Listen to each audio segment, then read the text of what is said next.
Bahkan ada gambaran bagaimana bentuk paha perempuan zaman dulu yang disebut wanita cantik. Hai, assalamualaikum warahmatullahi wabarakatuh. Balik lagi sama aku Wina di channel Yuk Ngobrol Sejarah. Hari ini kita bakal ngobrolin gimana sih kecantikan wanita kuno ala Nusantara dulu. Apakah cantiknya kayak atau kaya? Pada zaman dahulu kala hiduplah seorang kesatria bernama Sidapaksa. Kesatria tersebut disuruh oleh rajanya bernama Sulakrama untuk mencari obat ke pegunungan di sekarang yang wilayahnya disebut Banyuwangi. Ketika dalam perjalanan itu Sidapaksa bertemu dengan seorang gadis yang sangat cantik jelita bernama Sri Tanjung. Nah, ketika bertemu wanita tersebut, Sidapaksa jatuh hati dan berniat untuk mempersunting Sri Tanjung. Omong punya omong, Sri Tanjung ini ternyata keturunan seorang bidadari. Ibunya adalah seorang bidadari yang turun dari kahyangan lalu menikah dengan manusia di bumi. Singkatnya, Sidapaksa menikahlah dengan Sri Tanjung. Lalu istrinya tersebut dibawa ke kerajaan Sidungreja. Karena perempuan itu sangatlah cantik, maka istrinya Sidapaksa yang bernama Sri Tanjung sangat terkenal sewilayah Banyuwangi. Saking terkenalnya itu, ternyata rajanya Sidapaksa yang bernama Sulakrama juga menaruh hati kepada Sri Tanjung. Karena terkesima dengan kecantikan Sri Tanjung, makanya Sulakrama punya ide. Dia mengutus Sidapaksa untuk pergi ke negeri para dewa di kahyangan. Sidapaksa, aku perintahkan kau untuk menyampaikan ini kepada para dewa. Berangkatlah Sidapaksa ke negeri kahyangan. Nah, setelah kepergian dari Sidapaksa, Sulakrama mencoba untuk mendekati Sri Tanjung. Tapi Sri Tanjung berkali-kali menolak. Ia bilang bahwa aku istri dari Sidapaksa. Mana mungkin aku tergoda denganmu. Tapi Sulakrama terus mencoba untuk menggoda Sri Tanjung. Ketika Sulakrama terus menggoda Sri Tanjung, ternyata Sidapaksa muncul di hadapan mereka. Lalu apa yang terjadi? Sidapaksa marah dan mempertanyakan apa yang sebenarnya terjadi di sini. Sulakrama tidak ingin tertuduh, maka ia bilang, istrimu tuh yang goda aku, bukan aku yang menggoda dia.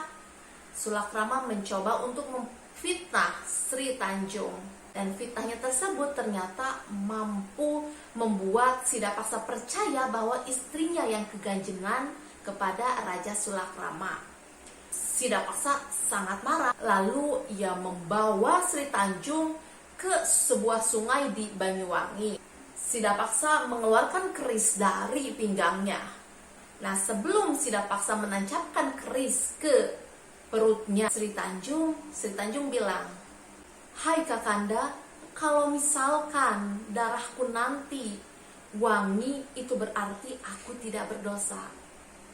Sidapaksa tidak percaya, lalu ia terus dan tetap menancapkan keris ke perutnya istrinya.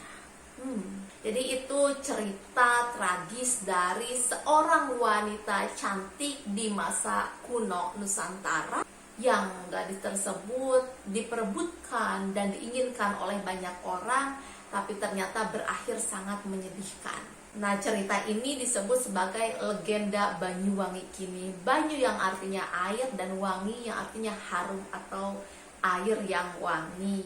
Nah, sekarang pernah gak sih kalian mempertanyakan gimana sih sebenarnya wanita cantik zaman dulu yang diperebutkan oleh para kesatria dan raja-raja di Nusantara, yang menunjukkan bahwa perempuan zaman dulu cantiknya harus seperti ini. Apakah memang cantiknya itu kayak artis-artis sekarang, atau kayak model-model sekarang, atau kayak gimana? Ternyata di dalam naskah-naskah kuno Nusantara dan relief dan juga peninggalan patung arkeologis itu ada ciri-ciri perempuan cantik masa Indonesia atau Nusantara zaman dulu. Pokoknya ada beberapa kriteria tentang wanita cantik zaman dulu.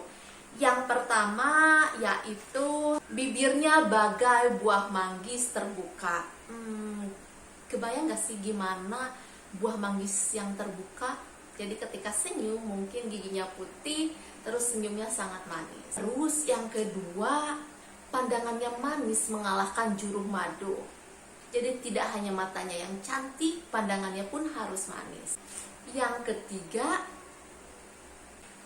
buah dadanya mengalahkan kelapa gading.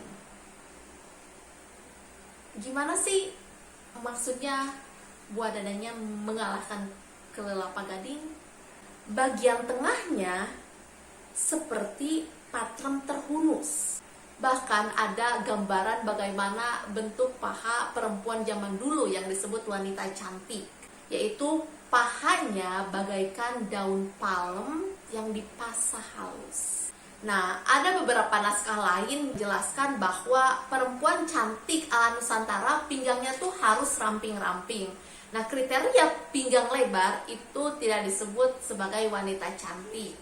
Jadi, gadis cantik ala wanita kuno harus pinggangnya ramping, bukan yang pinggangnya lebar.